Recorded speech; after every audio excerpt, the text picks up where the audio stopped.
Bonjour à tous, on se retrouve pour une nouvelle position avec ici le trait pour les blancs. Euh, Pas beaucoup de pièces échangées. En fait, il n'y a eu que deux pions d'échangés dans cette position apparemment. Toutes les pièces sont là. Donc un beau cavalier bien placé en avant-poste ici, hein, en E5 avec une petite pression, hein, sur le pion F7 avec l'aide du cavalier et de la dame. Un fou un peu bloqué, mais bon, ça donne quand même un pion assez avancé ici en G5. Intéressant, un cavalier aussi qui est attaqué ici deux fois. On voit avec le fou et la dame. Pour l'instant, donc c'est la seule pièce non protégée chez les noirs, a priori, bon, sans compter la dame bien sûr, hein, qui est toujours attaquable à tout moment. Donc ici, petite pression pour les blancs. Alors les noirs proposent peut-être un échange maintenant, hein, avec le cavalier ici qui veut s'échanger, même si ça va ramener un pion vers le pion isolé ici qui va pouvoir revenir se relier, mais au moins ça va enlever quand même ce cavalier dangereux au centre. Donc on va essayer de profiter avec les blancs de toutes ces pièces sur l'échiquier, ces pièces un peu bizarrement placées d'ailleurs, hein, la dame en B5, bon, finalement le cavalier, l'autre cavalier en A4 qui est un petit peu hors jeu, on va dire ici, mais il peut y avoir des attaques intéressantes. En tout cas, bon, il y a un échec dans cette position. Il n'a pas l'air terrible, hein, on donne la dame, bien sûr, pas de menace de mat dans cette position. Il y a une attaque de dame avec le cavalier qui revient en C3, c'est intéressant, mais il va simplement échanger, ça va ouvrir la diagonale pour le fou, mais il pourrait à nouveau échanger, hein. Donc par exemple cavalier C3, cavalier prend C3, fou prend E6, hein. Dans l'idée on attaque ici le pion, mais les noirs ont la possibilité de prendre ce cavalier en attaquant la dame intermédiaire, hein, ce qui va enlever du coup l'attaque sur le pion F7 après. Donc ici, le coup de cavalier en C3 qui n'est pas forcément intéressant, mais ça peut être une idée. Attaquer la dame d'une autre façon n'a pas l'air très très bon. Avec le fou, ça va simplement perdre le cavalier du coup en A4, hein, donc ça n'a pas l'air d'être un bon coup, évidemment. Donc qu'est-ce qu'on va chercher d'autre comme coup forcé? L'attaque, peut-être l'attaque de la tour ou l'attaque d'une pièce. Et on peut trouver un coup qui semble intéressant, c'est le cavalier qui prend ce pion, parce que ça attaque la tour, mais en même temps ça attaque le fou, hein, puisque du coup il se retrouve non protégé. Donc qu'est-ce qu'il va faire? Il va être un peu obligé de prendre le cavalier a priori, hein, en F7.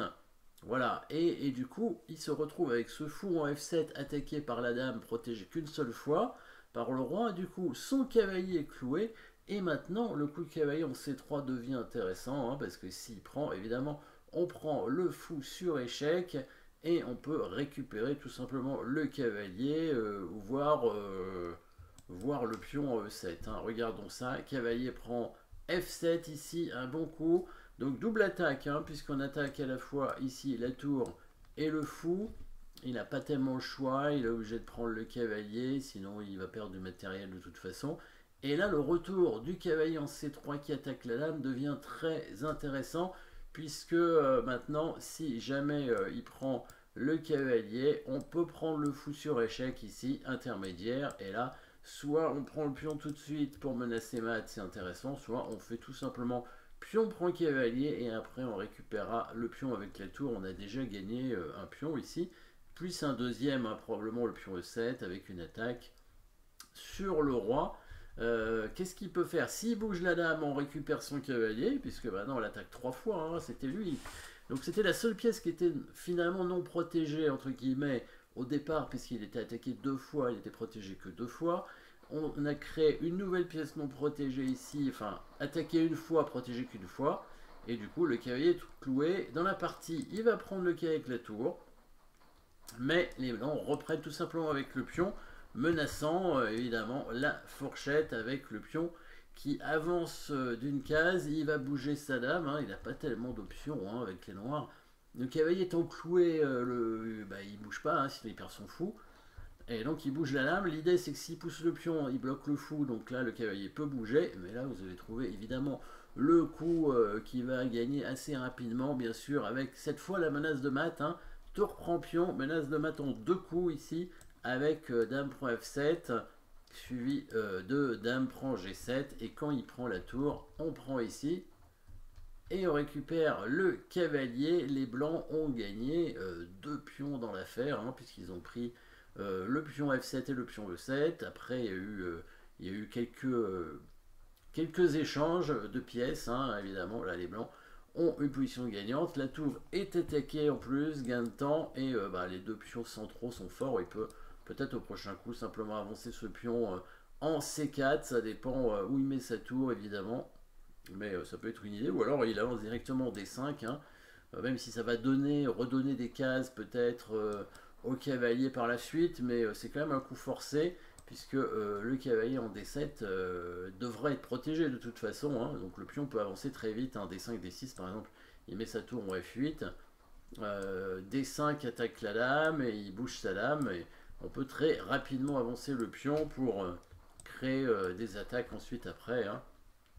Sinon, un coup comme C4 était bien aussi, hein, pour faire le jeu de pion et continuer l'avancée du pion ici. Même fou ici, c'est pas mal, hein, parce que son cavalier, il n'y a pas beaucoup de cases en fait. Et il va devoir peut-être retourner en B8. Il y a pas mal de coups intéressants ici pour les blancs. De toute façon, on a gagné 2 pions. Voilà, sacrifice ici de cavalier pour créer finalement la pièce non protégée ici. On en avait déjà une là. Et ensuite, on joue sur simplement le clouage du cavalier, hein, et on récupère du coup le fou derrière. Hein. Là, il ne peut rien faire d'autre, hein, ici que prendre le cavalier avec la tour, certainement. Et ensuite, il y a la menace de fourchette qui donne, et c'est pas la seule menace, hein, il y a aussi la menace tour prend pion ici. Hein. Finalement, il ne peut pas parer les 2 coups en même temps. Voilà, merci d'avoir suivi cette position. N'oubliez pas de vous abonner, et à très bientôt.